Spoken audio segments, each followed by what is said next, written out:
जयपुर में supreme court ने एक बहुत बड़ा डिसीजन दिया है। 86 कॉलोनीज को इलीगल यानी कि अवैध डिक्लेयर कर दिया गया है। सोचिए, लगभग 10,000 घर इन कॉलोनीज में जहां लोग सालों से रहते आए थे, अब उनके ऊपर टूटा है अनसर्टेनिटी का पहाड़।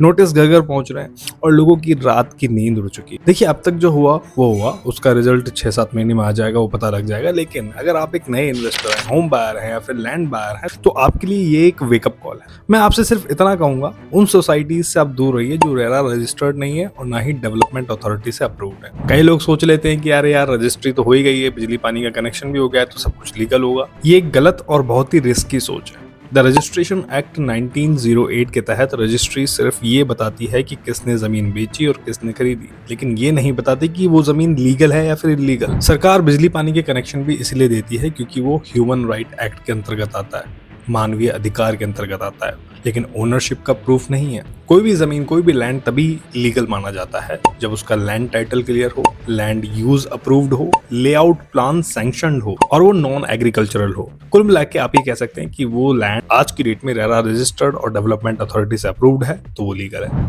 दोस्तों, अब तक जो होना था वो हो गया, वो कल की कहानी थी। लेकिन आज से आप लिख लीजिए, अगर आपको इन्वेस्ट करना है रियल एस्टेट में, लैंड में, प्रॉपर्टी में, मकान में, तो आपको सेफ जगह ही इन्वेस्ट करना है, वरना नहीं करना है, ज्यादा बेहतर है। ये बहुत दुख की बात है कि लोगों की जीवन भर की पूंजी, मेहनत की कमाई आज दांव पर लगी हुई है। और ये सिर्फ राजस्थान की कहानी नहीं है, हर स्टेट में ऐसे केसेस लगातार बढ़ रहे हैं और लगातार हो रहे हैं, क्योंकि लोग सस्ते के चक्कर में सोसाइटी में इन्वेस्ट कर रहे हैं। जमाना बदल रहा है, आप भी अपनी सोच बदलिए। जैसे जैसे अर्बनाइजेशन एक्सपेंड हो रहा है, रूल्स एंड रेगुलेशंस बदल रहे हैं, चीजें बदल रही हैं, तो आपको भी स्मार्टली इन्वेस्ट करना होगा और सेफली इन्वेस्ट करना होगा।